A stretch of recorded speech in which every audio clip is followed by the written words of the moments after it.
All right, we're back. It is COMP2007. That's Enterprise Computing, summer 2016, and it's week 12, part 2 of our broadcast.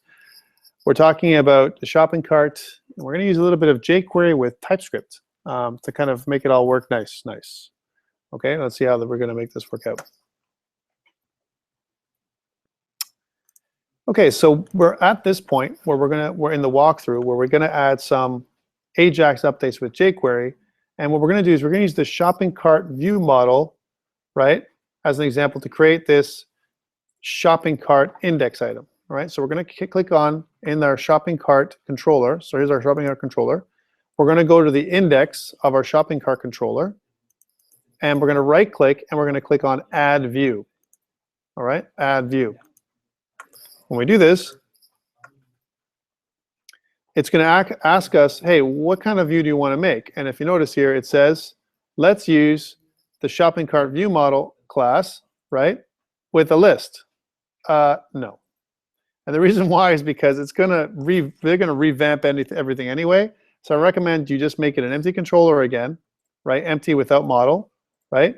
And we're going to click Add. Okay, here it is, empty without model. What I want to do is I'm going to copy this stuff for a second, and we're going to change everything in a few minutes as well. All right, so here's everything from the index, and we're going to paste. Now we need some stuff. We need to change a few things here. We're going to mention the stuff we're going to change. Here, first thing, MVC store doesn't work. We're going to make it so it's our context. So it's comp. We'll type it in. Comp 2007, summer 2016, lesson 12C, and then it's view model dot shopping cart view model. That's what we're using there for the context. That's the model that we're using for our index for our shopping cart. Number one. Two, we can't do this. This is impossible. This is not going to work for us. In our view, we can't use an embedded script. First of all, embedded scripts, bad. Not good for security purposes, and we want to separate our concerns. So we want to put our script in another file, right? So two things. Let's get rid of this. And on that, I want to mention where jQuery is being added already in. jQuery is already being added into our stuff. If I look at my solution, and if I go down to my views, and if I look at shared layout.cshtml, you can see that there is a listing for rendering the jQuery bundle here on line 40, right? So we don't need to add in jQuery. It's already being added in, right?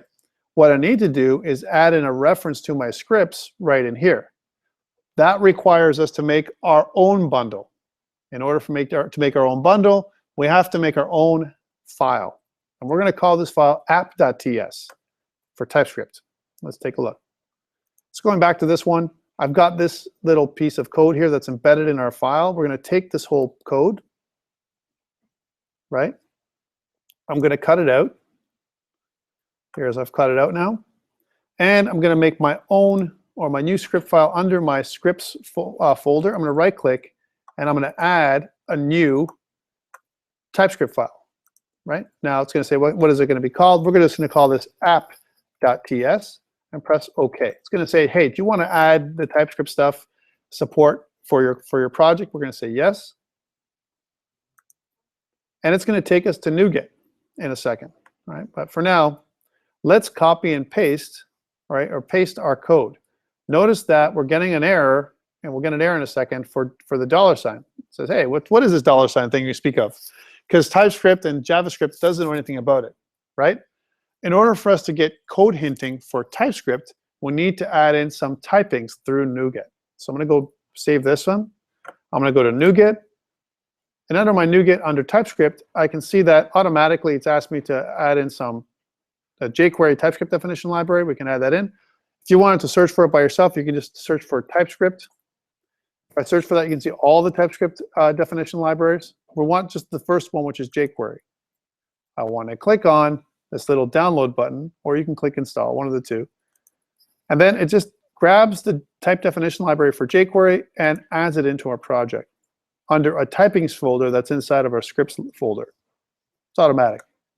All right, that's good. So now we can get rid of the NuGet. And if I go back to my app.ts, you can see that I have a reference now for jQuery, and now my TypeScript file knows about jQuery. Okay, for those people who are smart, what is this structure here that I've got going on for jQuery? This structure that I've got. Let's take a look and see if the people in the class can detect what this is. What is it? What does jQuery do for us when we use this structure? Anybody? The first two classes got it. Let's see if you guys get it. How about Chris? What is this structure in jQuery? If I look at this structure here, this and this last one, these two pieces, what does this mean? Anonymous function. Well, what kind of anonymous function is it? Anybody? How about Miss Cindy? No clue. You're not a jQuery person? It's an IFI. It's the way we do an IFI with jQuery. But let's clarify this. So it really should look like this. Function, right?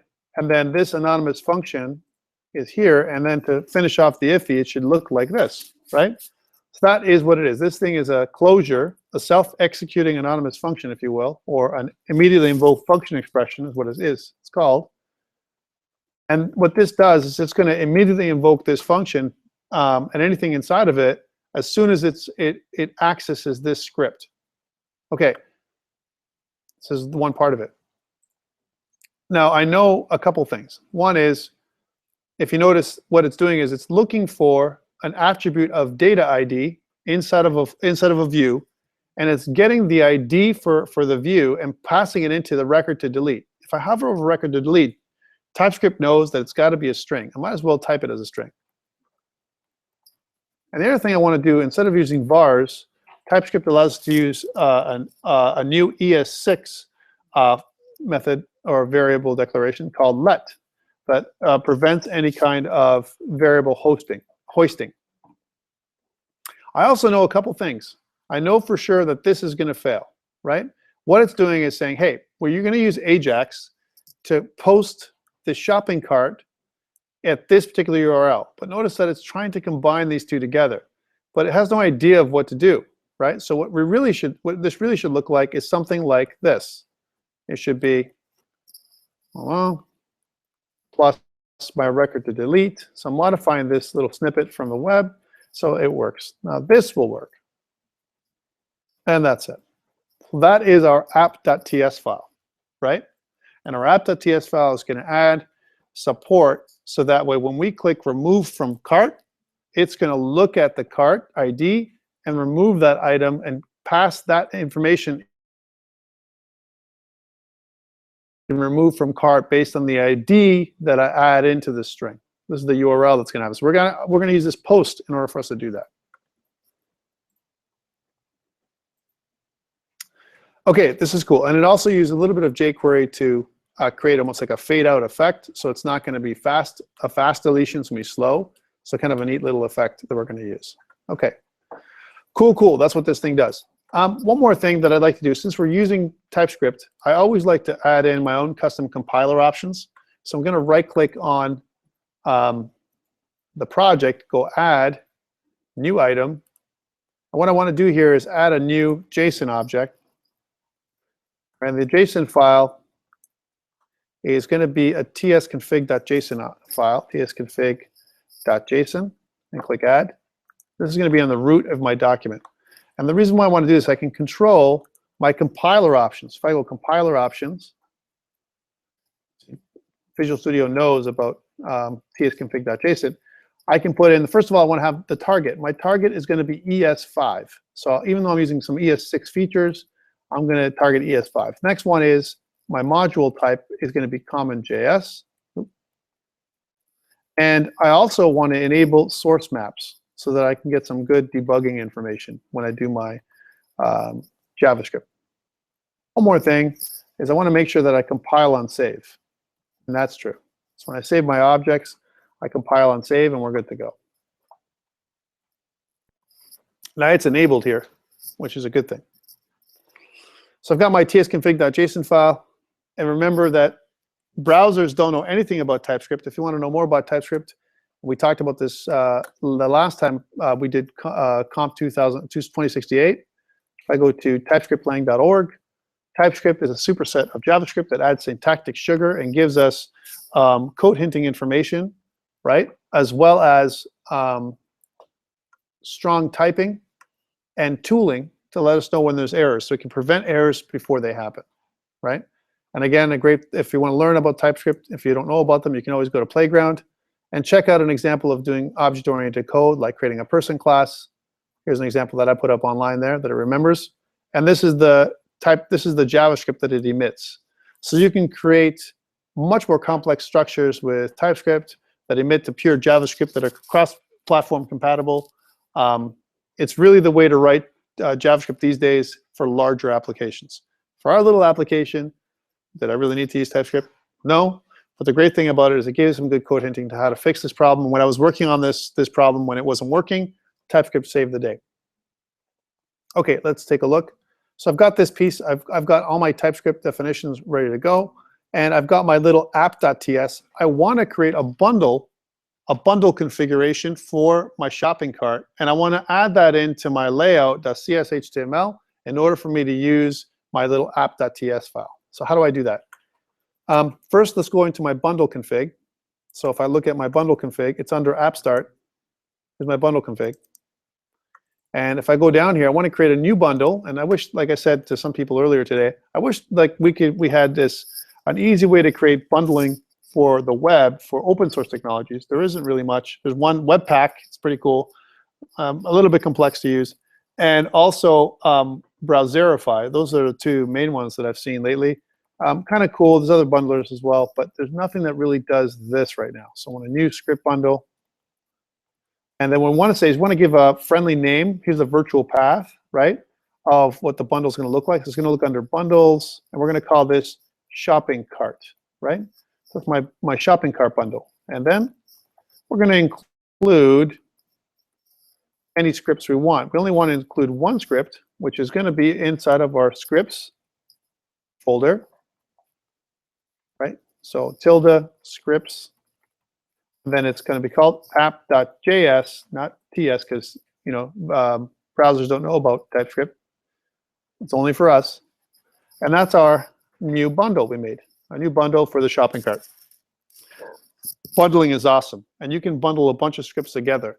And we make bundles for scripts if you want to combine, related scripts together. And in the future, if we're going to add other kind of JavaScript related or jQuery related files for the shopping cart, we could add other scripts in there, and they'd all load in the order we want.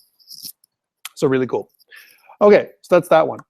Let us not just do this. Let us go into the layout CSHTML now and call the script. So we're going to say at scripts render. We're going to call the bundles shopping cart. You want to check that? I mean, again, I'm adding it underneath jQuery, so jQuery triggers first, then Bootstrap, and then our shopping cart scripts.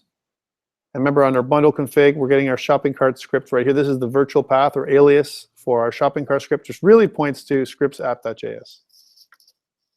All right. Okay, cool. So we've got this done. So our bundle config is done. Here's my layout.cshtml, right? We've done our app.ts. That's pretty cool. And now we've got to modify our index.cshtml, this broken thing that we were given. We take out the reference to the script here. So this got to come out. So you can't have that anymore. And this can't be broken over 2 lines, unfortunately. Visual Studio will complain. So it's looking to go to something called address and payment. We don't have that because that's part of something called a checkout controller we haven't made yet, okay? So that's what the final button is going to be. This button that says checkout is going to take us there, all right? It's going to display the album name, the price for each album, the quantity. We're just going to run through a for each loop. Let's just fix this up again as well. I don't like how it's kind of laid out. So I like this, but let's make it a little bit more even. And it's going to look like that. And as we roll forward, everything else seems to be good. So it's going to create a little table for us. Now, could I put this table in, for example, with Bootstrap? I could. I could surround this with Bootstrap and add some additional code in here. If we have time later on, I'll go and fix it up and make the cart look really nice. For now, let's leave it alone. Okay, let's move on. So we've got this piece, we've got the cart, we got the view for the cart. All right, as an example, let's continue over here. And we did this piece. We want to definitely add in, so what we're going to have now is, now that we have the cart, we want to be able to modify our music store, our details for the music store. So it doesn't just show the details view, it also has an add to cart button. We need an add to cart button or else we're not going to have a button, right? So let's change our, I'm going to change up my, I'm going to copy this. I'm going to change my details view from my store controller. So I'm going to go to my store controller and the views under store. We want to change the details view here, details view. I'm going to change this view and add an add to cart button. So Control V. And now we're going to fix this again. They always break it over 2 views. This is not going to work because Visual Studio complains. What this is going to do is going to add inside of our view, an add to cart button that's going to take us to the cart. All right, so we have everything we need here to make the shopping cart work. Okay, now this is the $1 million section. This is code first migrations we're going to get to. We've got everything. It's working, but it's not going to work. And it's not going to work because we're adding 3 new tables. They have different relations to the old tables. How do we make this all function?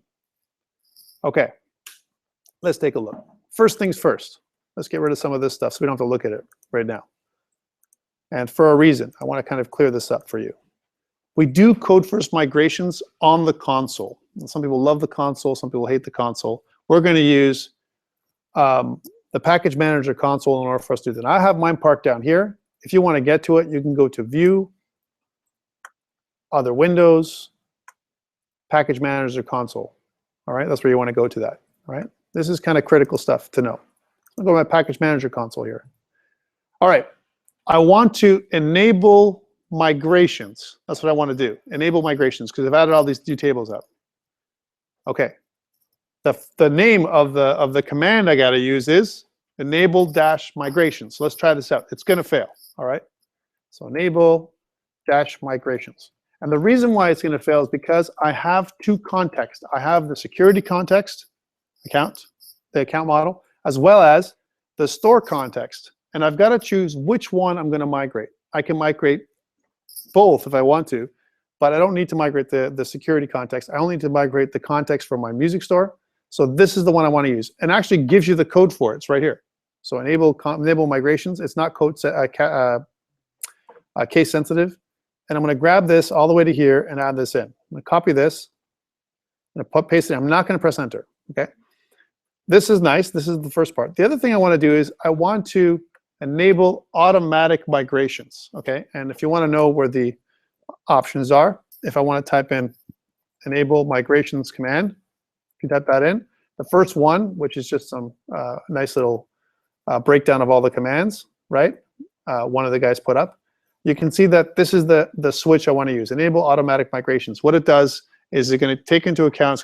It's going to pop everything out. Every time I want to make a change, it's going to automatically migrate everything with a migration configuration file that's going to automatically create right now. So I want to add this switch into the command. So I'm going to copy it, go over here. I'm going to go in front of this one, add a space, and Control V. There it is. So this is the full command. Enable migrations dash enable automatic migrations, which is going to make enable migrations enable automatic migrations is equal to true, is what it's saying. What's my context type name? This one, my music store context, and press enter. Okay.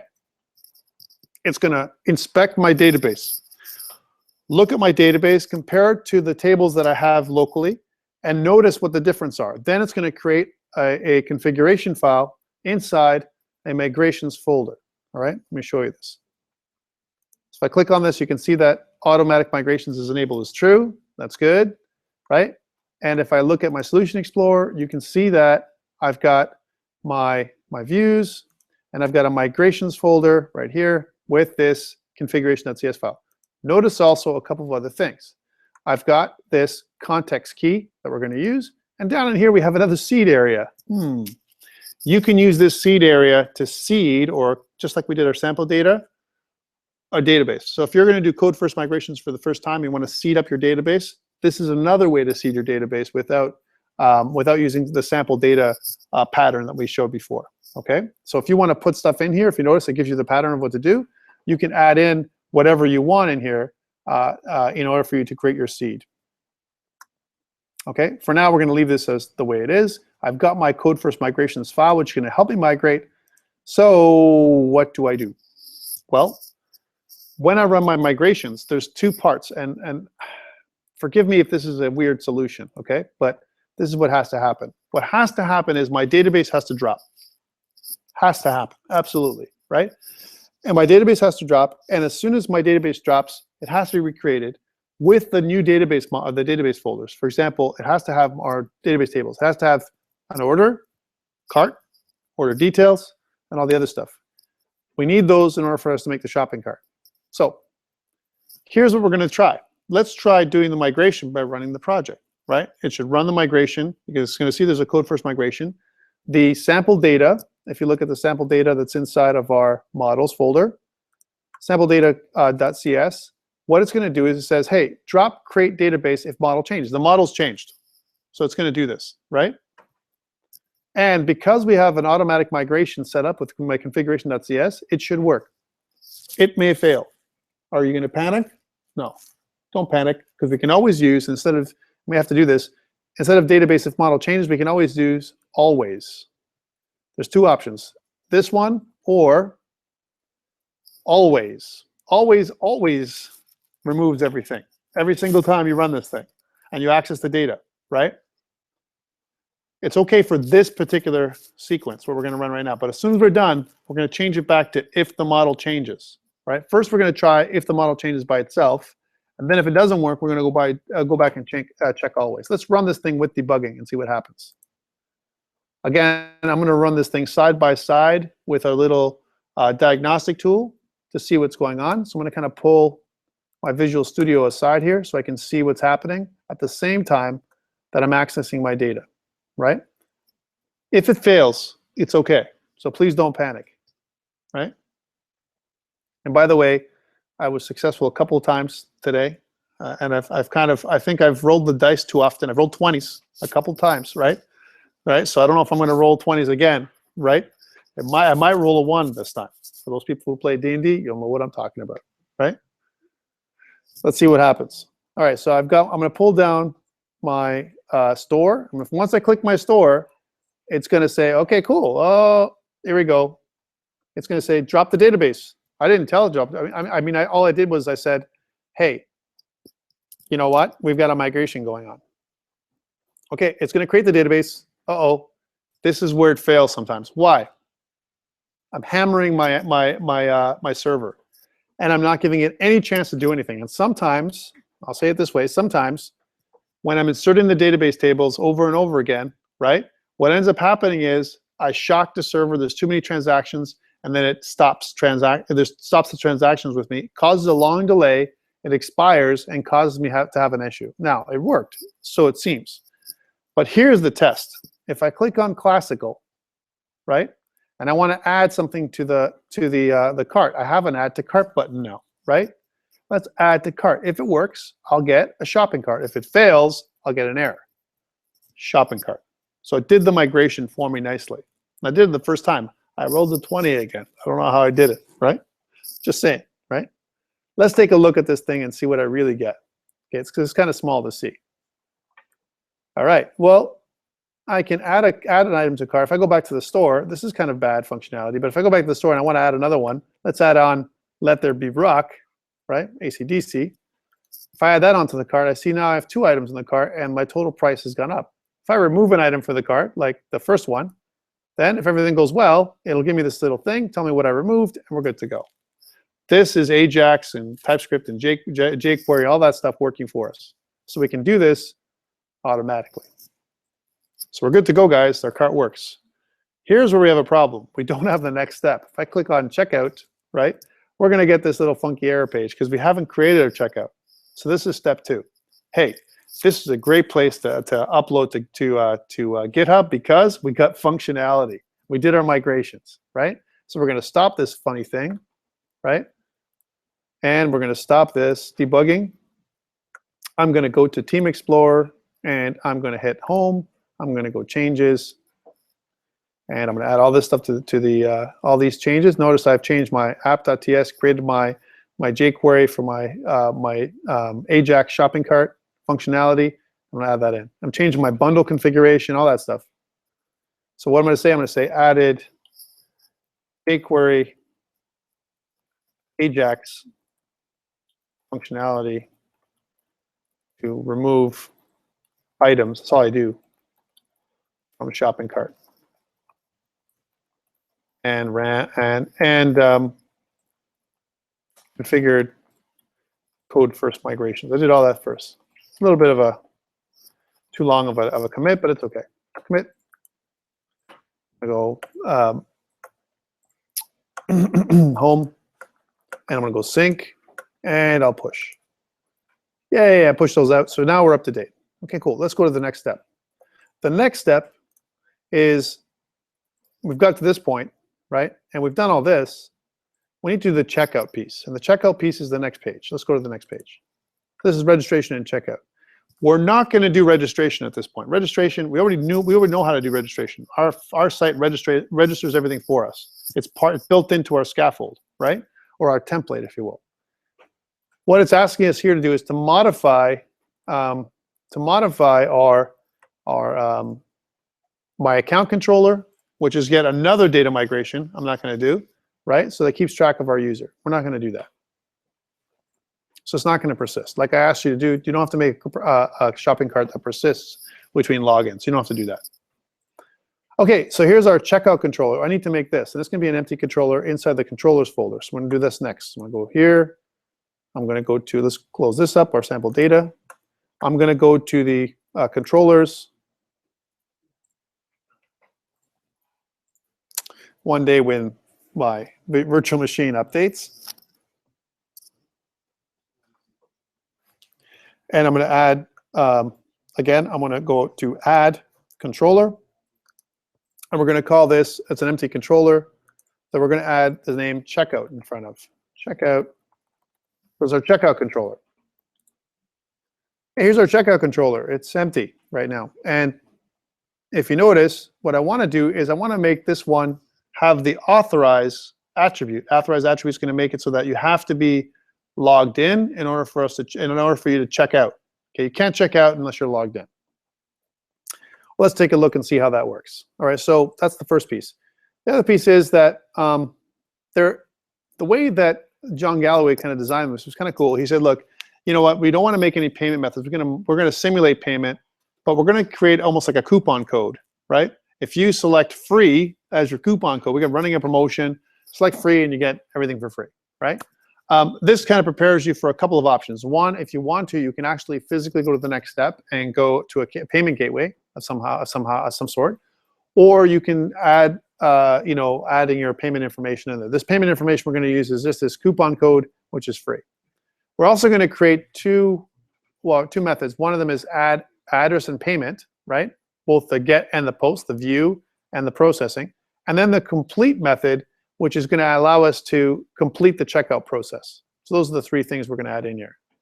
The complete code for the controller is here. So we're going to grab this piece. Also, we need to make a reference to our music store entities, right?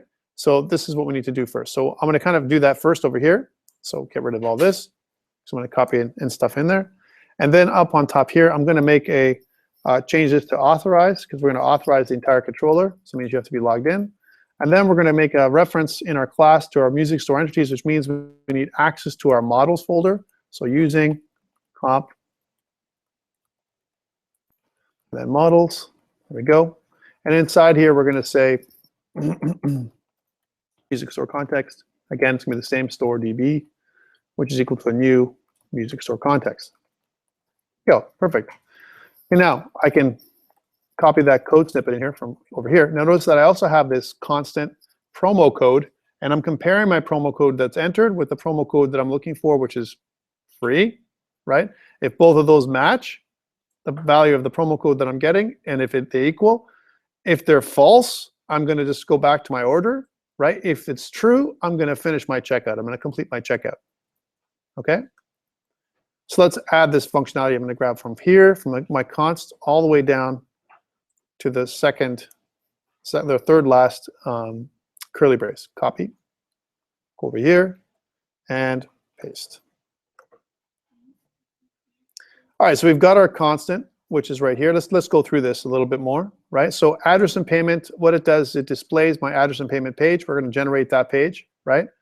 Address and payment, the post cycle, it posts our page. It actually processes our page. Let's take a look. What it does, again, is it tries to compare the promo code to see if it's correct. If not, then take us to our order, our view order again.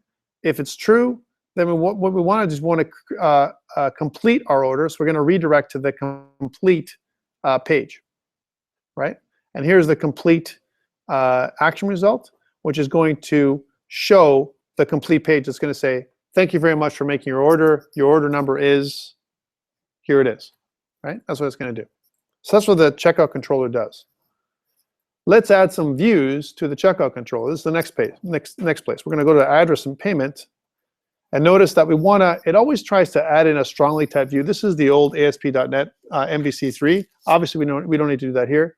We do need to match it up to order, right? We don't want to use the scaffold edit. We don't want that. And I'm going to show you another scaffolding methodology. And we're going to have to do yet another migration in order for this to happen. All right, so I'm going to show you that as well. And how smooth it can be once you set up, once you enable migrations. Okay. So address and payment, I'm going to right click and I'm going to add a new view. It's going to be an MVC view, add.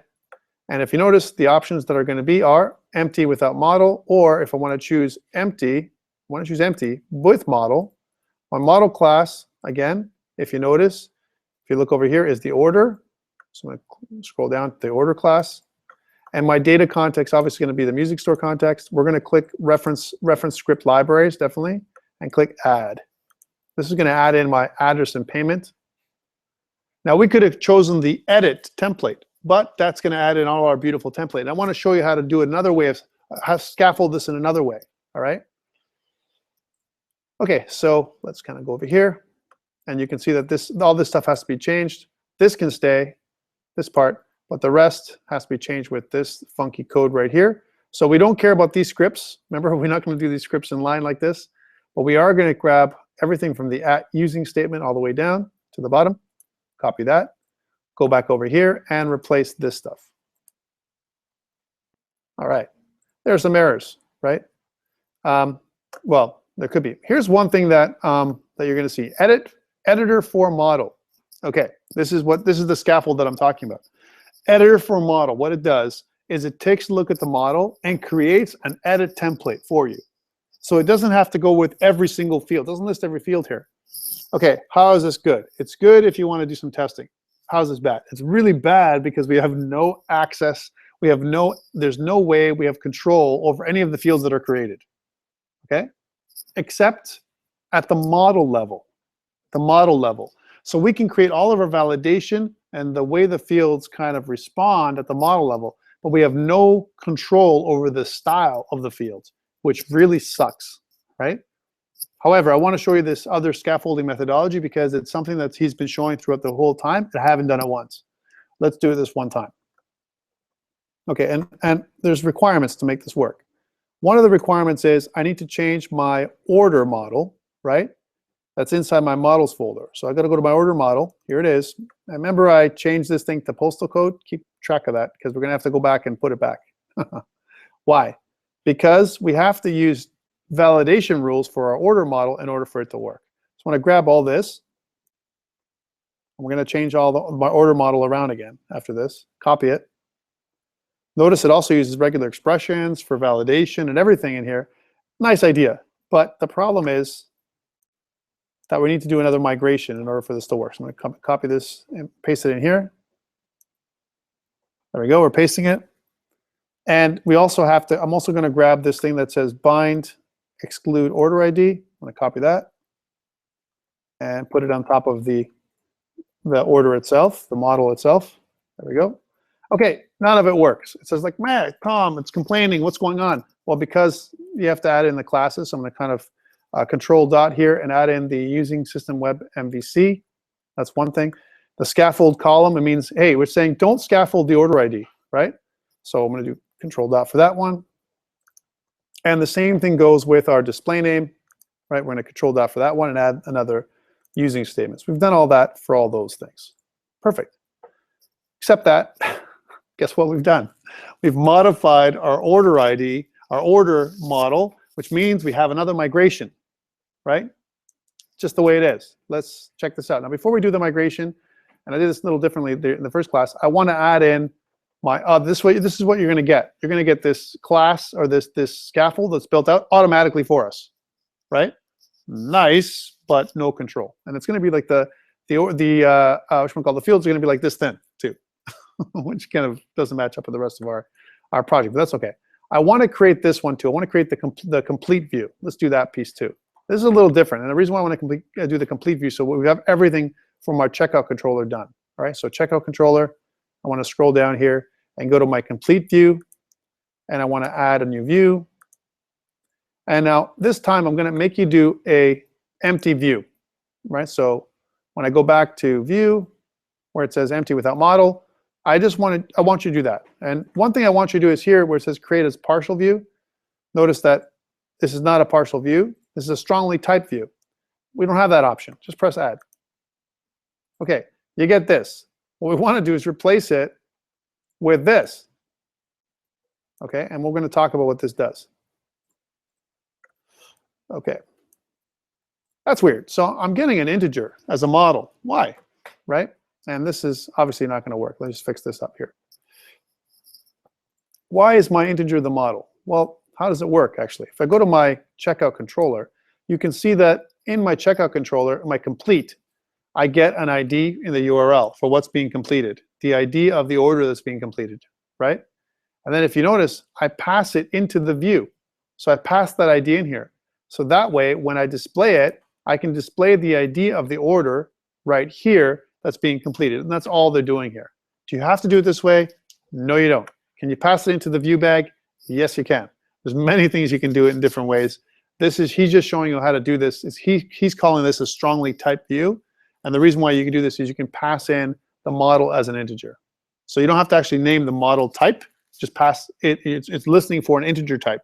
That's all it's listening for. And then, so as long as this is an integer, it's going to show a number here. And the number is going to be passed in from the checkout, which is right here. Okay? Our views are done. Let's migrate. Do I have to enable migrations anymore? Hell no. It's already done for us. All we need to do is run this code. If we did it right, and if I roll another 20, I think we'll be okay. There's not going to be any kind of hiccups. Let's check this out.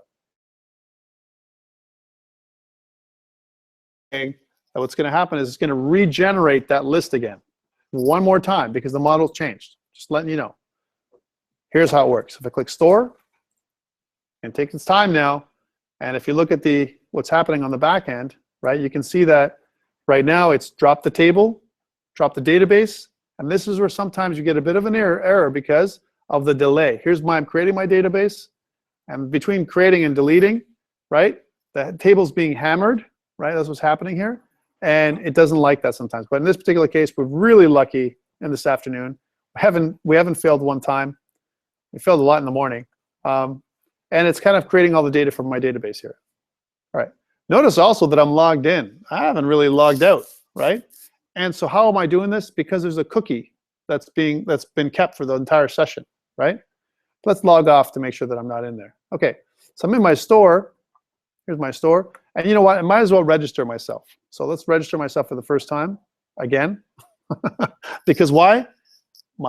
All my security tables got deleted too. Whenever I do a drop database, it doesn't just drop the tables, it drops everything, including my security model, right? Let's add this all back in. So add example and my long password. There we go, and click register. And then it says update no, we're good. I'm going to go to my store, so I'm logged in now, so I don't have to do this later on. Actually, let's just log off to show you how it works. So I'm logging off, but I'm registered, right? And I'm going to go to my store and start ordering. I'm going to go to my rock. I'm going to add in that that let there be rock. And that's good. I'm adding to cart. It's generating the cart, right? There it is. And then I'm going to go back to my store, and I'm going to hit alternative again. And let's add on cake B-sides and rarities. There we go. And I'm going to go to my store again, and I'm going to go to pop, and we'll say Frank, Amy Winehouse. Add that in too, right? So I got a bit of a shopping cart going on. Cool, cool. I want to check out. I'm not logged in. It should ask me to log in. Let's see if it does. So I'm logged in. Okay, there's my admin.example.com. Let's log in with my password. And click login. And it takes me back to my address and payment information. Now take a look what's been calculated here. Take a look. So this what's what generated automatically from that scaffold, all right? So it calculates my first name, my last name, address, all this stuff. Oh man, what the hell? I forgot to do this. Does it matter? No, because my order model, right, has been totally changed, so it doesn't matter, right? I should have forgot. I should have done that. Someone should have reminded me. I have to blame somebody. Come on. So I put in my information. Doesn't matter. It'll flow anyway. And then my promo code is free. And I click submit order, and it says checkout complete. Thanks for your order. Your order number is 1. Why is it 1? Because all the database got dropped. So my previous shopping carts, my previous orders got dropped anyway, and it's there. If I want to do some more shopping, I can do that again. I can go back to store. Let's do one more round. So I want to go into classical. Let's say I don't know, want to grab something. This is going to freak out on this one. Take a look at this one. If I add this one, Gorecki Symphony number 3, right? I add this to cart, but I don't want this, and I remove from cart. Take a look what I get when I remove from cart. I get a really funky error here, right? Because it's trying to interpret what that weird O is. It doesn't know what it is, so it's going to give me some weird code. And this is a prevention technique to prevent, you know, the names of the items causing some kind of security error. That's what it is. But it's a problem. I've got to fix this problem, and I don't have to do it now. But this is definitely something that I would kind of put in as a bug. All right, let's go back to my store and add some other things. I'm going to add some other sections just to make sure we test everything out. So I'll add in this Latin one with, again, another name. And I want to go store, and I want to add in some more Latin music. I don't know why, but let's just add them in. There we go. And I got a couple things I want to check out. So I want to go into checkout. And again, it's asking me for my name information. This is where we'll be a little bit different. Once you put this information in the first time, like one time, it would keep track of your profile. It does not keep track of my profile, right? So if you're going to add another shopping cart that was more intelligent, my first name, my last name, all this stuff, I would have to put it in again. Luckily, HTML5 helps me with my autofill features, and I can put in my promo code is free. What I should get now when I submit my order is thank you for order number 2, right? Okay, cool. So everything worked out. One thing we haven't done, I'm going to kind of stop this, is we haven't checked out our database. What has it done on the back end? So if I refresh, and I go back to here, and I look at my databases just for a second. I didn't have a chance to do this morning because I was in a rush. But I want to look at my tables and see what's in my tables. I want to see my orders in my tables and how they're laid out, right? Because I think it's important to understand how the data is being saved in the tables. But pretty much right now we have a working cart. I need to make some cosmetic changes. One of the cosmetic changes I want to add in is that shopping cart number on the top right corner of our screen. Is kind of go to the shopping cart. I think we need that, right?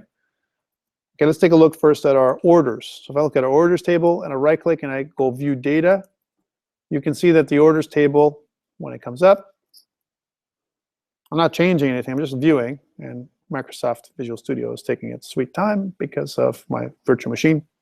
It's actually not Visual Studio's problem, it's my problem. But let's take a look. One day when it responds, it should see my orders. Okay, I'll let this do what it says. Last time, by the way, I have to say that it crapped out completely and gave me a blue screen of death. So hopefully it won't do that this time. I've done a lot of stuff with Visual Studio so far, and every time I try and access the databases this way, a lot of times it craps out. It says, you know what, Visual Studio is busy, you know, one of those kind of things.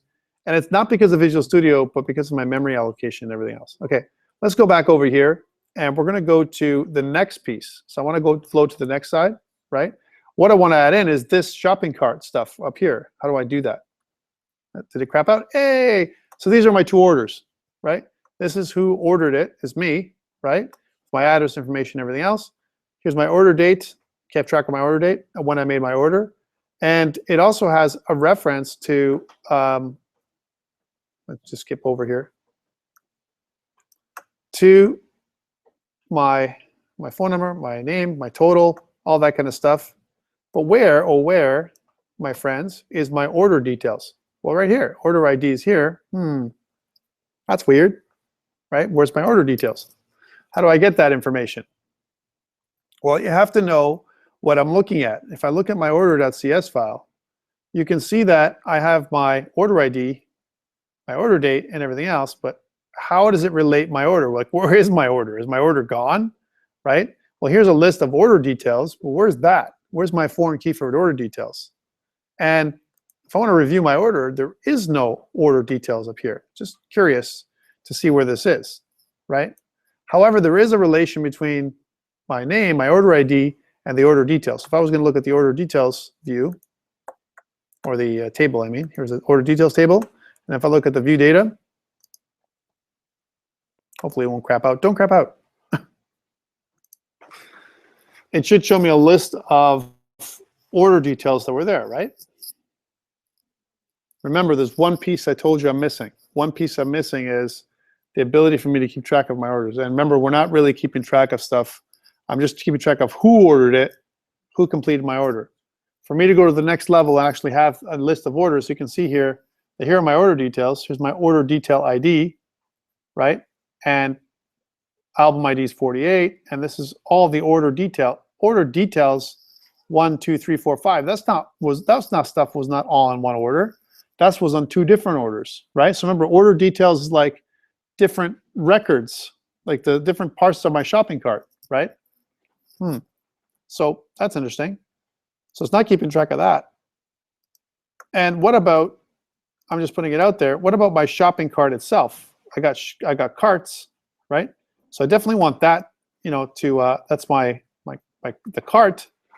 But where is my shopping cart, like the actual shopping cart itself? Well, there isn't any. And this is the stuff that if I was going to redesign things a little differently with you guys, I would create something of a shopping cart that would remember what you ordered, all that kind of stuff by user and stuff. Guys, lots of stuff in here. You know, that imagine how we've talked so much. They're so complicated the way we've done things already, and there's some pieces that are still missing. Why? Because we're mocking a shopping cart experience. I'm not asking you to remember. Remember, I told you it's not supposed to persist, but this is the reason. Because you know, we have to create other structures for it to keep track of your orders in more details. And one of the things that I would have loved to see is it keep track of my order, my complete order online, right? It doesn't do that. Okay, so let's add the other pieces. So I want to add in this shopping cart summary partial view that's going to appear here in our nav bar. How do I do that? We already have part of it done. It's actually inside of our shopping cart summary. So if I go to shopping cart, there's our shopping cart. And if you look all the way at the bottom, right? No, it's not here.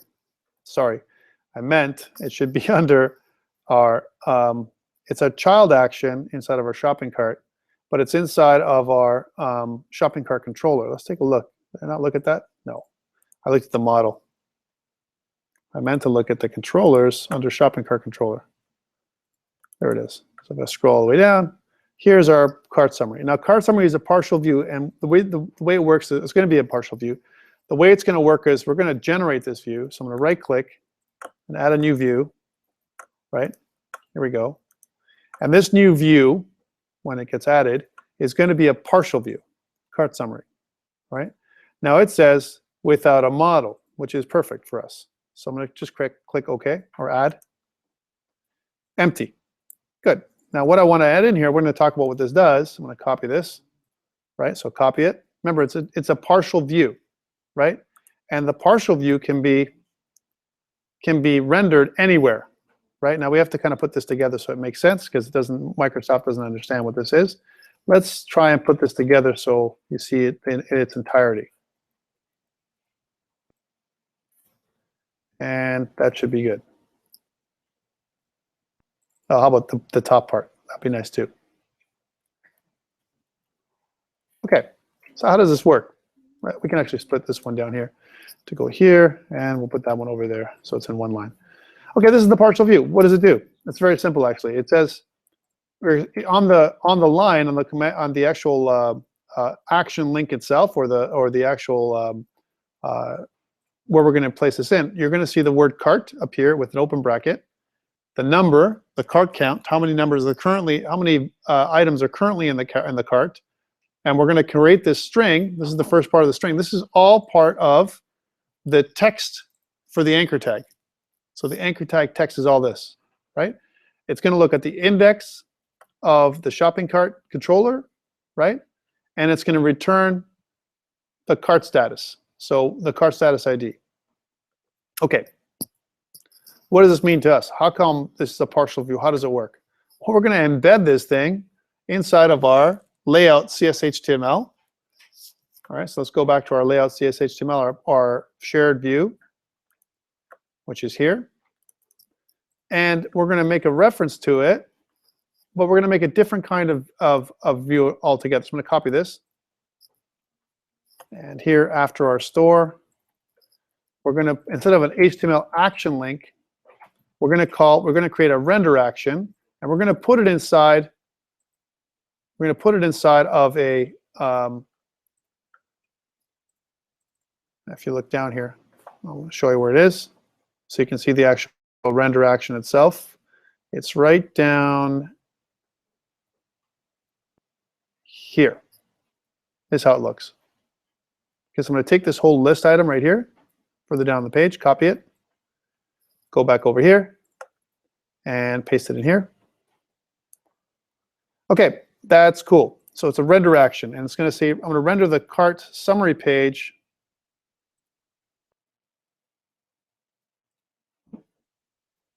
I just don't have space for it. It's going to list the cart summary page right in here. So right inside the link itself, it's going to say this. Okay. Could I add other things in here? Like if I wanted to add a shopping cart icon instead of the word cart, could I do that? And the answer is absolutely. And I think this is one step we can do very simply after we get this working. So first, let's get it working, and then let's go back and we can modify this view to make it work. Okay, so run it. Now this is going to fail because I'm looking at the cart summary view, and there's nothing to see. Shopping cart summary. It's going to give me an error, right? And that's okay. But if we go to cart, you can see the cart says 0. So if I go to home, and if I click on cart itself, it's going to show me there's nothing in the cart. That's what you should see right now. So that's pretty good functionality. But I want to change this so I can add in a little bit of like an icon, to make it look good. And is there a shopping cart icon from Font Awesome? Yes, there is. How do we add it in? Let's see. Well, we're going to add it right in here instead of the word cart. That doesn't make any sense. I want to add a picture of the shopping cart, right? Well, we need to add in a little bit of code, right? Where our icon is going to appear, right in here, with the class, which is equal to FA. Notice these single quotes, right? And then FA, whatever the shopping cart is called. Let's take a look. Probably called shopping cart or cart, right? But let's take a look at Font Awesome. So Font Awesome. If I look at Font Awesome icons, and if I search for cart, you can see that there's cart with an arrow, cart with a plus, add to cart, shopping dash cart. And this is kind of cool. I can add some of these things down where when it comes to some of the stuff that we want to use for inside of our site to make it look nicer. Right, so here's my shopping cart. Shopping dash cart is what it is. So FA shopping dash cart is what I want to add in there with a closing quote, right? And I don't want any separation between this and the data. All right, now let's check it out and see if it works. If we did everything correctly, my font awesome should work. But did we even enable font awesome inside of our CSS bundle? And the answer is probably not, which means we're going to get some really funky stuff going on here. Like this, right? So that's actually a literal, which is not what we wanted, right, in here. We're sorry, blah, blah, blah, blah, hit experience. So this is what I want to do, but we don't have our font awesome in here. First of all, let's enable font awesome. So I'm going to stop this. We're going to have to figure out a funky way of doing this, right? So let's go back to my Solution Explorer. Let's look at our bundle config up here, where we have our bundle config. And let's see if we added it in there. Font awesome should really be part of the bootstrap or the thing item. So it is here. I've already added in font awesome. So font awesome is there. So that's not the problem. So it's not our bundler. That's the issue. My font awesome is already bundled in, right? My issue is that this returns a literal, right, as opposed to the action. This is an action link, right? Could I, just saying, instead of putting an action link, could I, kind of put in other things in here instead? For example, is there a URL action that I can use instead in here, right? Remember, this action link is going to embed itself inside that position, right? My render action. So if I go back to here into my layout CSHTML, all it's doing is doing a render action of the cart summary shopping cart. It's going to pop it in there as a partial view, right? Just saying, my cart summary, right? Could I do something else? Like, for example, if I do at HTML.URL action, like we did before, or something else, is there something else we can do to make it go? What other options do we have? So we have action link, right? We have some other options as well. Anyone have a suggestion of what we can do to make this better? We can also try it out the other side too. So an action link, right? What other things have we done before for our HTML, right? Anybody? Come on, guys. I want your help. Nobody? All right, how about, this is a partial view, right? So I can do whatever I want. So let's take this out of here. And I'm going to copy it, cut it out of here, right? Leave this in there.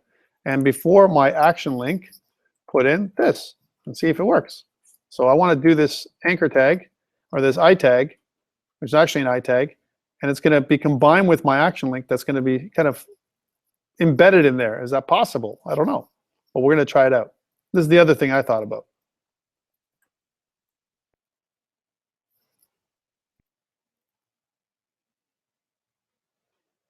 All right, let's see if that works. I'm going to go back to my layout CSHTML and run it from there with debugging. Hopefully it's going to give us what we want. It may not.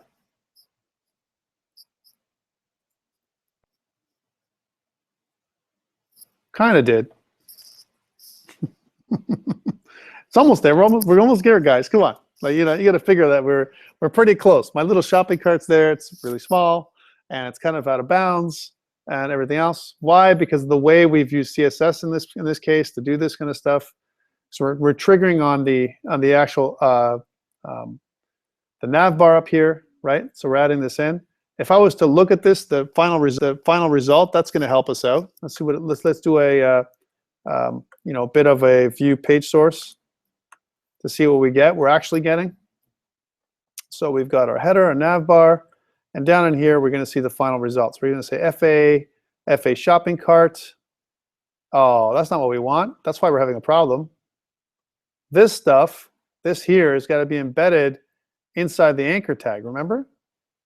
Inside where it says this. So I was right the first time. This is where it's going to go in there, right? So I kind of want to do this. I want to render this piece inside there, right? So that's what I really want. Okay, it's got to go where the this thing is. But the problem is it's rendering it as a string, and I want to render it as HTML. right? And that's going to be an issue because I'm trying to do something all together at once. So it's kind of working, but not what I want, right? What other things could I do to trick everything? Well, I know it's kind of cheesy, but I could create another item, link item, list item altogether, right? And just put the shopping cart in there at all with an empty anchor tag, right? That doesn't go anywhere, or no anchor tag at all. Let's try this out. So kind of put that out as an alternate. I know I'm kind of creating a cheesy workaround, but there's other ways we can find out to do it. And for those people who are trying to figure this out as well, if you're remote, maybe you can put it up on Slack later on. So I don't have to do it here, right? I can still leave this part the way it is, but then when my layout CSHTML, before I can put it in here as part of my, it's got to go before my cart, right? So inside my list item, as an example, which is what I did, it's kind of appearing here. So I could put it as an I tag here, right?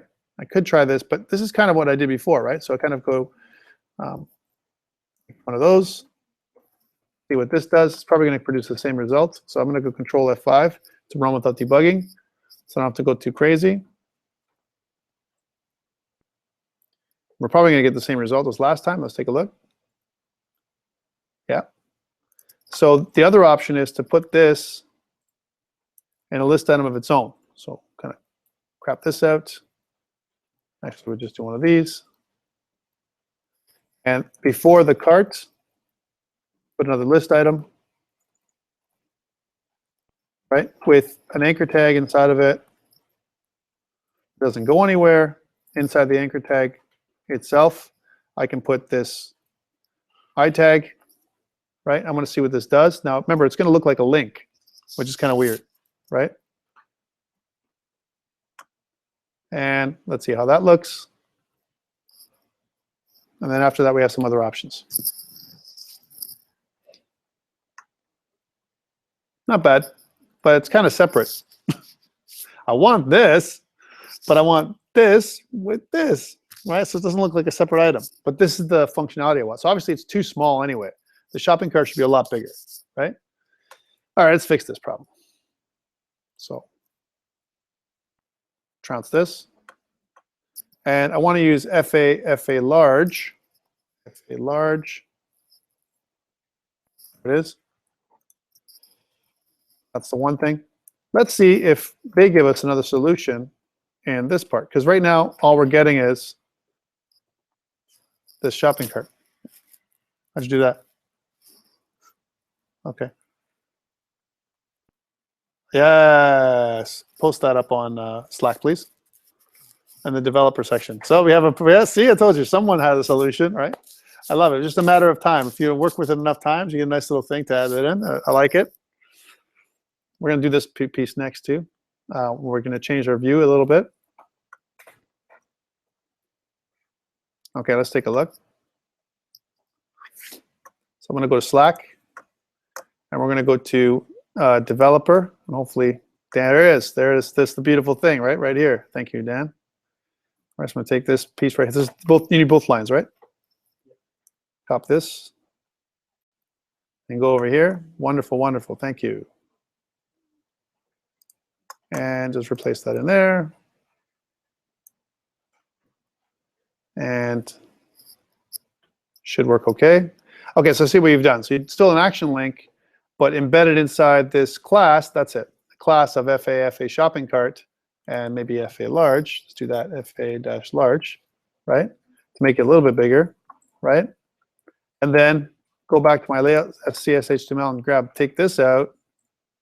Beautiful. And then we'll run it again, Control F5, and see what we get. Wonderful. I maybe need a little bit of a space. So how do we get that space going on? We can add in a bit of a space here. So inside here, we have the shopping cart. We can go right before this thing right here. We can kind of add it in. And by the way, if you want to add in other things instead of brackets, if you want to add square brackets or something else, you could totally do that. Badges, you know, whatever you want, that can go in here as well. how would I add a badge in here for the link? Like, for example, if you look at Font Awesome, right? Font Awesome has some interesting other objects here you can add in. Like, for example, for the numbers, you can add in some kind of, like, the number 1, right? 1. Or have some other interesting icons you can use. I want to show you what I'm talking about in a second. Like, you have these icons, but there's also the number icons, and I wonder if it's just number -1 or something. File type icons, spinner icons, form icons, payment icons. This is neat. You can use these for your what you're doing. Chart icons, currency icons. Nice, nice. And directional icons, video player icons, brand icons, all kinds of icons, but no number icons, for God's sake. How come? Well, maybe you don't need them. Number. Phone number. I want like a number 1. I know that on the Get Bootstrap website for the glyph icons, and I know they're getting rid of those, but if I go to components and available glyphs under here, if you look through this, you can see that there are some other icons you can use. Nothing that I want to use here, but this is the kind of stuff I want to use, some kind of icon with a number around it, right? There are ways of doing that. Actually, we can use a character set as well. The character set's built in with those numbers, right? So if I go to my ASCII character set for a second, ASCII character set. I'm wondering if they have a table for the numbers. And yes, I'm getting closer. Something like this where it actually includes, there we go. It includes the numbers like in a circle. Or something like that. Makes it a little bit nicer, like a badge, right? What is that called? I wonder if Font Awesome has it. I just need to call it badge. Certificate. That's the kind of idea that I'm looking at, like some kind of badge icon. So let's see, badge icon, badge icon. No. You know what I'm talking about though, right guys? Like almost like some kind of number that comes up.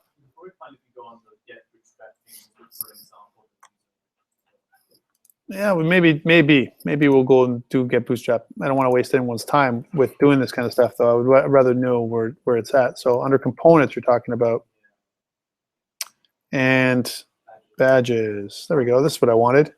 So what I want to do is span class badge 42. This is what I want. So it turns it into a badge. Yay! Thank you. I knew it was somewhere. I just can't remember where. All right. So we need to add a span in there, right? So this is where we can add the class badge. I wonder if you can do that right away, right? So we add a class badge to the, not to the anchor tag. Would it be to the anchor tag? I guess it would be. Badge. So we've got ID car status class FA large, but I'm wondering this adds an item, right? And I wonder if I had badge, would it badge the item itself, which is kind of weird. That's the shopping cart part. How do I do that? On the brackets, just strings or strings? Just strings. Yeah. You see, that's the problem. Otherwise, I would have put this stuff inside there. But I'm just curious if I added in if a badge just adds in the badge to the shopping cart, you're going to go back and find it, aren't you? All right, let's see. And if I go do that and I run it again, Control F5, this is going to make a funny thing. It's not what I want, but you understand what I'm talking about. I want to kind of make a badge. No, not there. I want to make a yes, that's what I want. A badge that goes over everything. No, that's not what I want. What I want to do is I want to add this badge idea over here to show the number, and all it does is add this thing on top of everything. So I want to put the badge on the 0, right? And I want to target that. I could use jQuery to do it, or JavaScript. I could do that because all I want to do is I can target when the item appears, right? And And let me show you what I'm talking about. Let's go back in here and undo it. So I'm going to start. So what I want to target is, again, I need to add in some kind of a span tag or something in there. And again, what it would be is, if you look at the example from Bootstrap, if I want to make a button with a badge, you need to make a span inside the button next to the text itself, which is something like that we can't do right now, right? But what I can do is I can target my my item, whatever it is, and I can add a span next to it, right? Or around it. I can surround this thing with the span. So I can read the value, whatever the value is from the inner HTML, and I can surround it instead of putting the round brackets. Take the round brackets away because I wouldn't need those. I'm going to put a badge, right? And then put something else in there. So how do I hook into that? So I'm going to go back to this.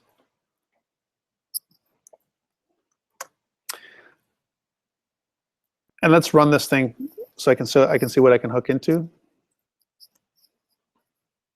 Because I can add an ID in here as well. So if I look at this, so if I go view page source, it's okay. I mean, it's not that, I'm not really hurt by it, by the way, if I leave it this way. But I'm just curious if I was going to add in a badge or some kind of other funky thing instead of round brackets, right? How it would look. And I'm right here. So class FA cart. It's not really what I want to do either, eh? This is why it's giving us the funky details, because this class is part of the anchor tag itself, right? Which shouldn't be. It should be an actual I tag that's in here. That's another reason why it's happening. What I want to do in here is, inside of the shopping cart, I want to target the inner HTML of my anchor tag. And in order for me to do that, I'm going to have some kind of ID or something in there. And I can add that in, if I'm not wrong, by adding in another option in here. So I can say something like title is shopping cart, and I can also make it so that maybe add ID, I'm guessing, if I can do this, is equal to, no, it's not doing it, is equal to, I want to add an ID. Well, maybe I will do it. The ID that is going to be is something like shopping cart. So shopping cart. My ID is shopping cart. Okay. Let's see what it renders when I do that. So I'm going to run it. Pull it 5. This is all for beautification, eh? It's all for making it look nice. All right, let's see what I get in my view page source. I now get a class of this and an ID of shopping cart. Now that I have an ID or even a class, the only problem with this is it's a long class to match, but this I can match with jQuery. I can hook into it and say whatever item has an inner HTML, change the inner HTML and add and inject this piece. So I can take away the round brackets and inject inner HTML of my span with my my stuff in there with my class as an example of badge, and then the 0 would be in the middle of that. All right, let's see if we can do this. So I need to add some kind of JavaScript here, but I wouldn't add it here. I'd add it to my layout, the CS_HTML page, right, for the cart. And I want to do it so it's jQuery, right? Well, I've already got some jQuery in there, right, in my shopping cart, and this is part of my bundle, right? So I'm going to go back to my Solution Explorer, right? And in my app.js, I could add some stuff in there, right? It's just another query. So let me go back to my app.js. App.ts. I've got my iffy. It's going to run my first one. My first query is this one, from here down to here, right? But I could run a second one. I could say something like this. $, right? And then where the selector is equal to shopping cart is my shopping cart, right? So in there, what I want to do is, it's not on a click, right? It's, I want to take this shopping cart and I want to change the HTML, right, of the shopping cart. Remember, there's 3 overloads for this one. One of them is my HTML string, if I want to set it to whatever it is, right?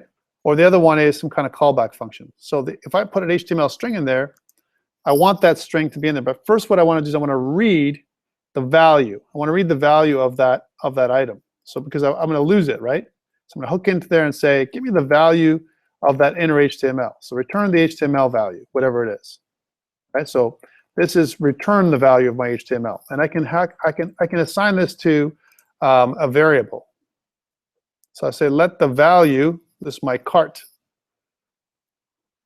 number,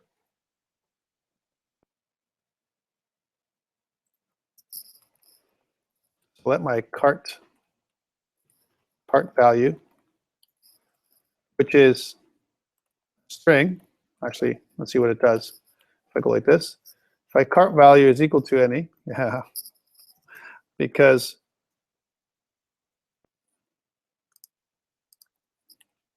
maybe I got to use the right stuff, Tom. There we go. Select cart value is a string. I thought so, right? Is equal to this HTML value, whatever the value is of the inner HTML. And just to show you what that is, from a testing perspective, let's output this to console. The console log cart value. Cart value. Okay, so check this out. So I'm not changing much of anything right now. I'm using the same thing. I'm not changing the cart summary page or whatever. Let's just kick this off and see what happens. So I'm going to Control F5. All right, and let's use the, I want to use the inspector to see what I got. So my cart value is 0, right? Now I'm going to strip it, but I did get it. You see? I need to get the cart value first, so I've got that. Now what happens if I change it? So I'm going to keep this open here for a second. So store, does it always pull, right? Because I need to know this too. Classical, and I'm going to add in, and notice it does, add to cart, changes, right? So that change, that's nice. So it's a dynamic value that changes. I can get rid of the open bracket, close bracket, which is going to save me, right? All right, so let's stop this craziness from happening. Go back to my cart summary in here. And what I want to do is I want to add in, I want to change the view data cart count into a string by basically concatenating it with one string, right? Once I do one, then I'm good with the other. I don't need to do both anymore, right? So now I'm going to get a string count. Let me try and see what I get now. So Control F5. Again, you might say I'm crazy doing this stuff, but it's really for special effects, right? Come on. Let's see if we can make this look nice. All right. Cart 1. I need a space in there. So one thing I do need is a space between this and the actual the object. And if I look at my inspector, I should get the number 1 on my console, right? That's good.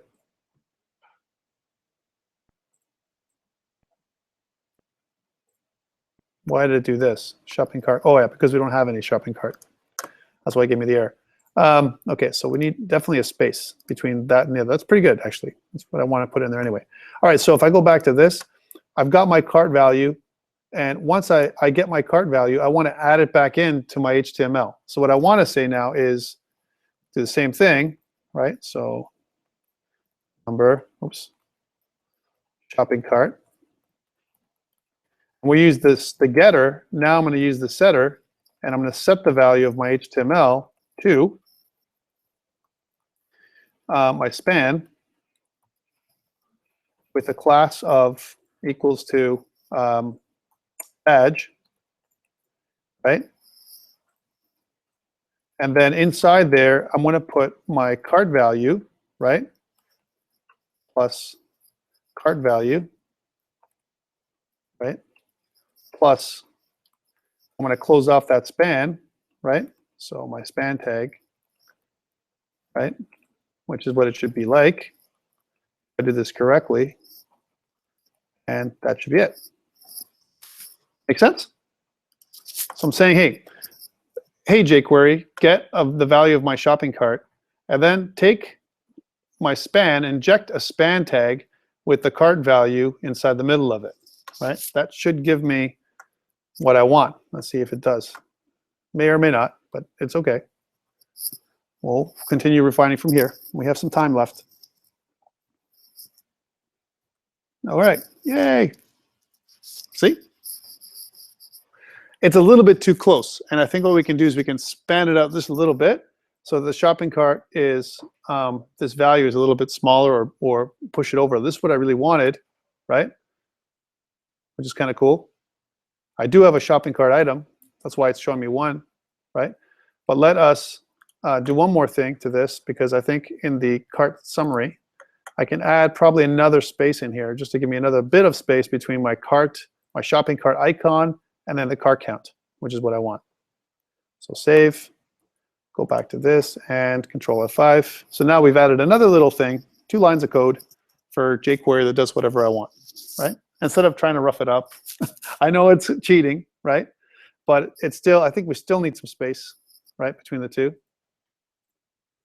I could add the space inside my span though, right, which is probably what I want to do. Yeah, because I just keep on, it won't do anything what I want. So this isn't the proper thing to do. Let's go back to my cart summary. So I take 1 space away from here, and then go into my, because it'll just replace it. We'll go into my span, and where it says the badge, we'll just add a space in here like this. And that'll be the space that I need. And then Control F5, right, which does what I have to do. And now we'll have a nice shopping cart with a badge. How come I didn't do it? I want to look at the sources from my index.html, and let's take a look at what I'm getting.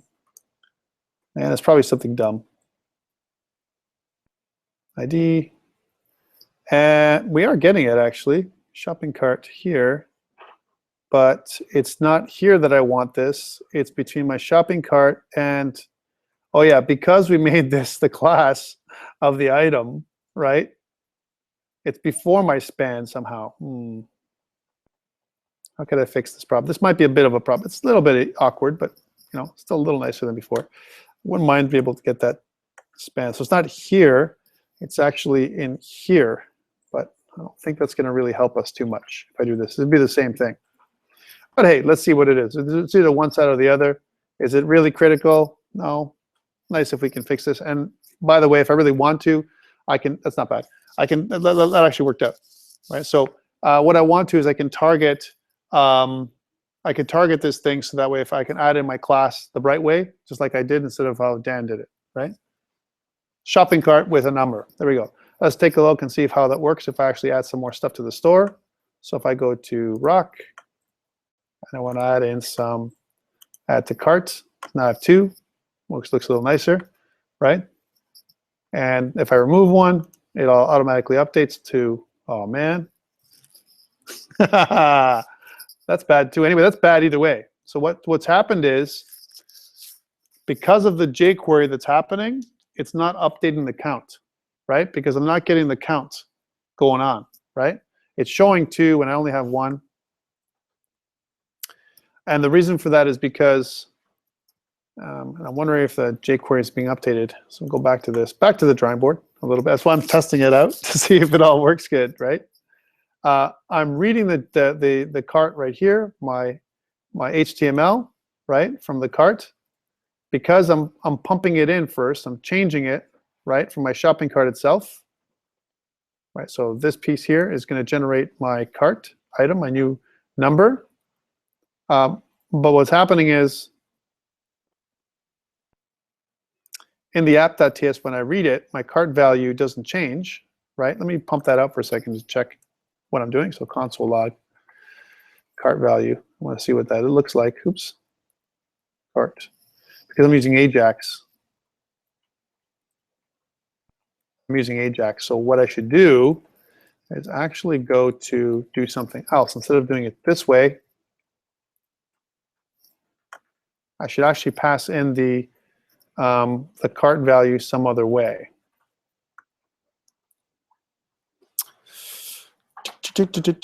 Cart status, text cart.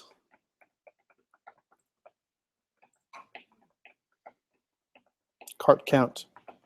So data.cart count is what I want to do. So I'm going to get the data object here. So instead of creating a let statement down here, cart value, right? what I want to do is I want to get the cart value as data.item count, but I won't be able to get that unless I have a remove, which means whenever I do this, I want to change my thing as well. Okay, I know what to do. Sorry. So what I want to do is I want to declare this piece, cart value, as a string. I'll copy this one up here. And then it's more of a functional object. And down here, I want to just assign it cart value. Okay, now you're going to say, "What? That doesn't do anything." You're right. But in here, when I remove something from cart, my data cart total, right? This data cart total is going to, my cart total, my number of cart totals is going to be equal to the text object of my data cart total. So what I want to do is when this changes, right? When this happens and my data changes, I want to say that my cart value, probably this is being duplicated, but I want to add this into the data.cart total. Total, right? That's what's going to be added in here, right? Okay.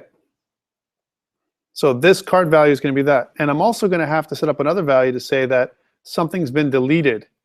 Something's been deleted. So when something gets deleted, I'm going to set it up so that it keeps track of the deletion. Someone says, well, then don't do this. If something's been deleted, do something else.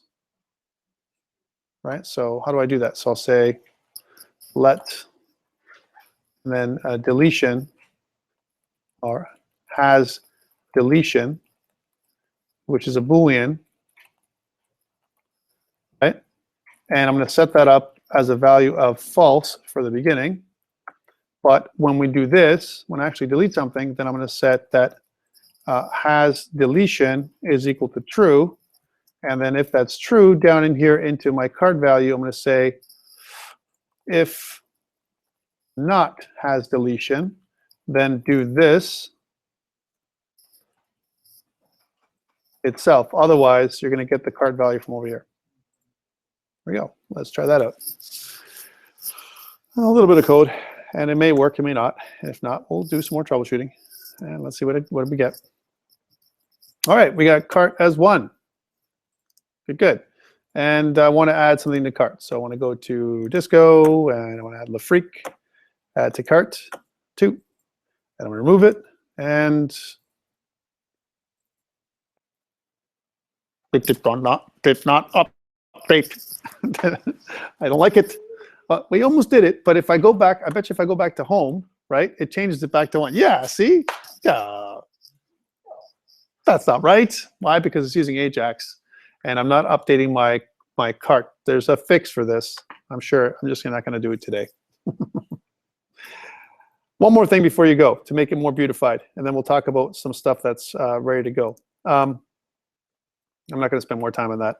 The store browse page. The store browse page. One of the things we need to do is the store browse page does not send everything. We want it to look like this, our browse page.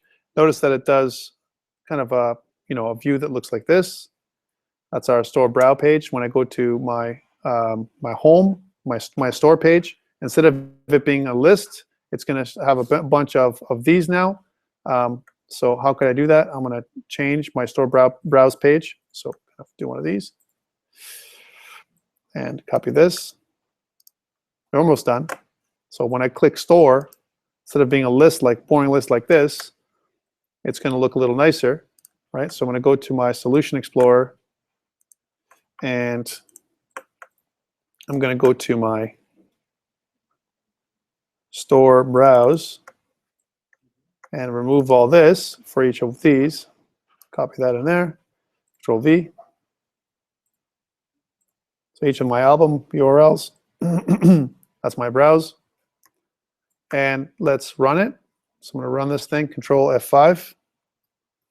You can get that from here, from the shortcut that's on the page, the part 10. Beautification. So this is what you get. Rock albums, right? And There's a lot of rock albums, but it's only showing me only rock, right? Well, wow, because if I go to home, if I go to store, and if I go to classical, then I can see all the classical albums, right? Home, right? Store, rock. So you can see everything kind of in a nutshell, and you can see all the album, the numbers in here, and stuff like that. That's kind of what it's doing. So again, that's browsing by genre. So if I look at what it says here, there's the model, the genre model, right? My browse page. And what else do we do? The genre menu. If I want to have the genre menu in here, it's going to add in a partial view, another partial.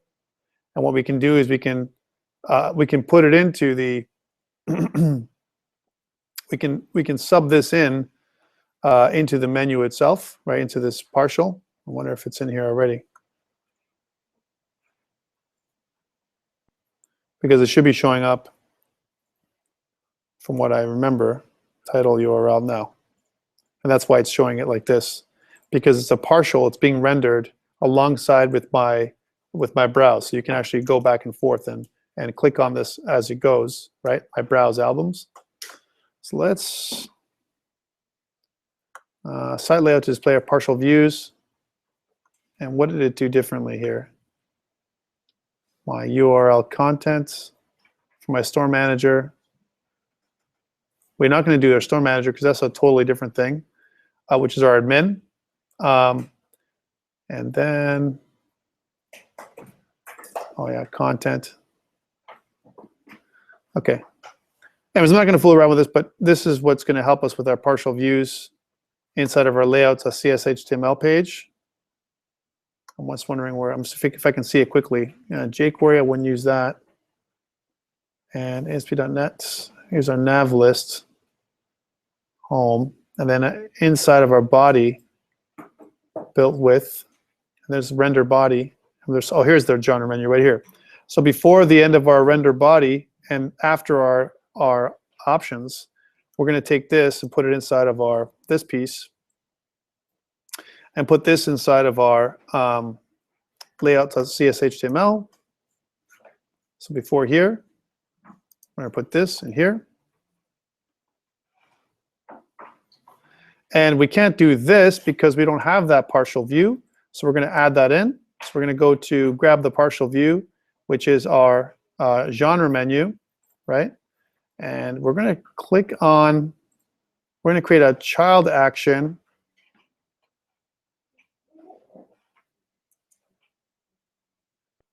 The genre menu controller to the store controller. So we're going to do this piece to the store controller. So we're going to go back to my store controller.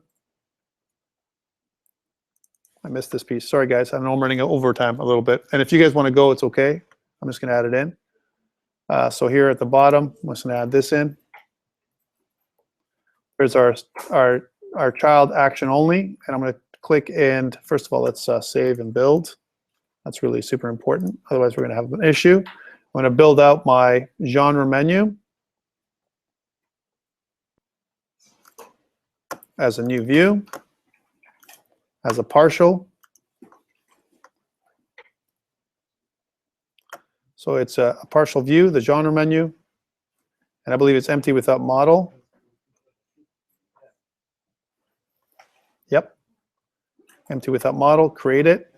Genre menu, there it is. And what I want to do in here in the genre menu,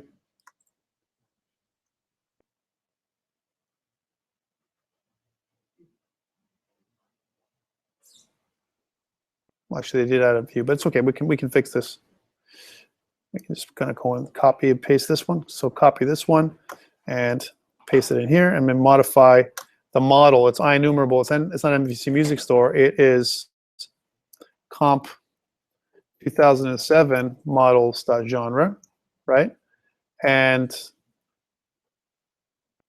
the reason why this isn't working out is because of the way we do our models in general. Because genre should be lowercase genre name, not the way we have it done before. And if I looked at my some of my regular things for my browse, here's my browse in my store, you can see that I did something like this. So copy, and then go to my genre menu and paste. But it's an IEnumerable, so just a second, I'll just do that in here. IEnumerable using the genre. So I'll do one of these. So I'll say IEnumerable, numerable, and we'll use genre as the way, and we'll get rid of this because we've already done it twice. So that's what the model looks like, which saves my issue.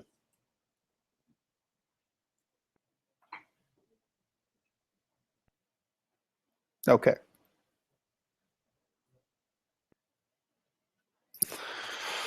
Wonderful. Let's take a look and see how this works and if this looks nice. Right, so I'm going to press Control F5. Thank you for staying so long. I appreciate you. And remember that Lab 5 is supposed to be due Monday, but it's really due when you can get it done before the end of semester, right? Just being honest, because we have a lot of stuff going on, right? So please get it done. This is good. So if I go home, this is good. We got our final. If I go to Browse now for my store, oh, almost. It almost did it. It's not quite long enough for what we wanted to do. But then we would take this out of there, because if I click on classical, what it's trying to do is create this scenario for my browse view, right? And notice that this comes over here. So there's some situations that need to be rectified, but not bad. We're getting closer to what we wanted to do. Guys, thank you so much. I'm going to continue to record while you guys are gone. Thank you for staying. I want to fix this up before we go. But thank you so much, and see you next week. Remember, next week we have a little quiz. First thing in class, we're going to talk about MVC, the framework. We're going to talk about some models, views, controllers. It's probably going to be between 6 and 10 questions this time around, worth 2% of your final grade.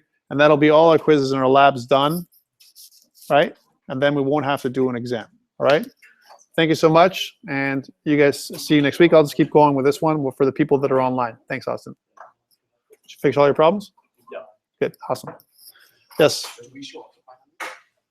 If you don't want to do the exam, no, you don't have to show up at all, right? I'm still going to love you if you don't show up, though. Right? I'm not doing the exam. See you later. If you're not here, then I know you didn't do the exam, right? So I'm not going to be hurt by it. That's okay, too. Right? If you just want to hang out with me and show up, it's okay, too, right? All right.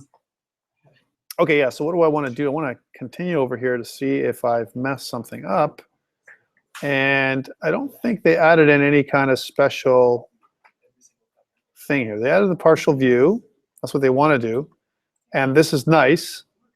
But let's take a look here. Card count, summary. Did I do anything else? My genre menu is my child action only. I did that piece. And my IEnumerable, my site layout. Where did I put it? Maybe it's where I put my site layout. So I've got my nav list, and underneath my nav list, and before my main, I have my render body, and I wonder if that's what I need to structure it as main. So if I go back to my layout.cshtml,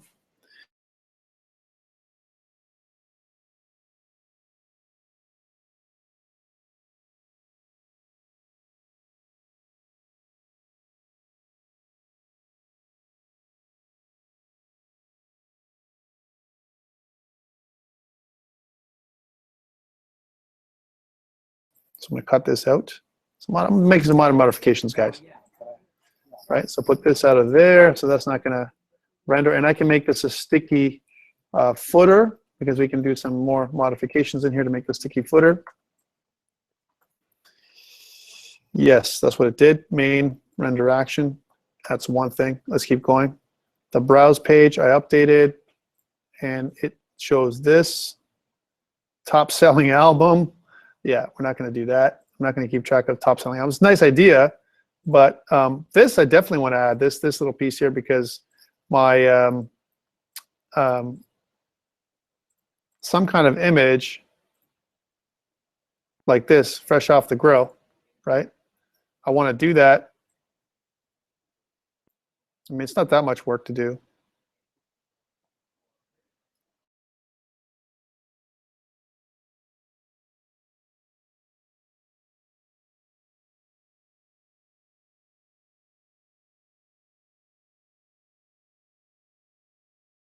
This is in my index page, right, of my store album. So this is going to go to my store index.cshtml, and right before I go browse, right?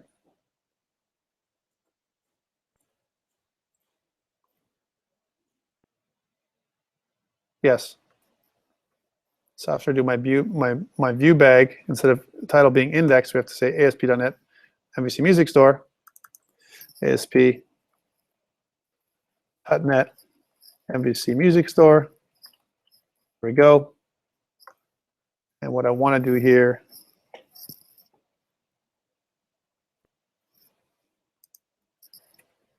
is down in here. See if am I actually recording.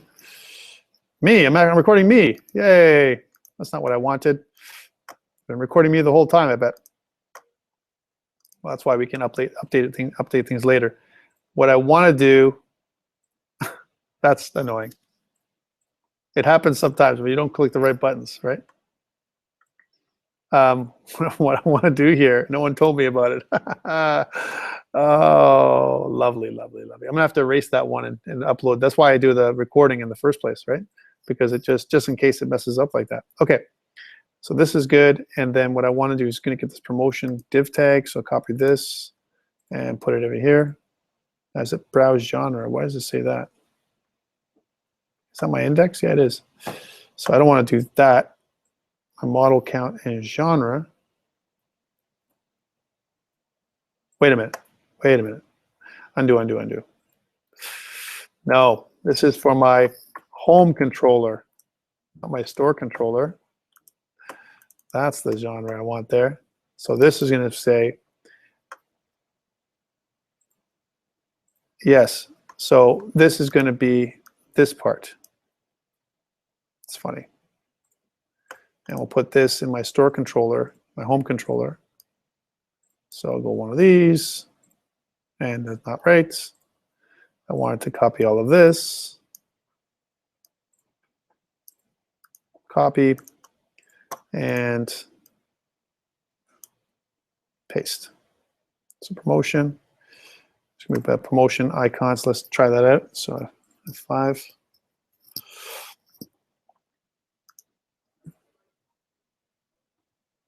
Okay, now, but this is showing up. So this is cool. And I want to space this out. So if I click on classical, it's going to show me these, my rock albums, my Latin, disco, right? This is pretty cool. This is staying at the bottom. I probably want to move this down further with a little bit of CSS, but I could do ring my bell. Let's add to cart. And this should be moved at the bottom. Actually, this thing is neat, right? But what I want to do is I would move this down somewhere else. All right, so not perfect by any means, but it's a bit of a mess. And I'd probably change this to look a little different, but at least some parts of it are cool. All right, guys, thank you so much for watching. And I do apologize for those people trying to watch live and watching my face the whole night. That kind of sucks. But I will upload the next video so that way you can see all the stuff I've been doing through this entire time. Thank you so much, and see you next week. Remember, next week we're going to have a short quiz when we start the class, and it's all going to be about MVC.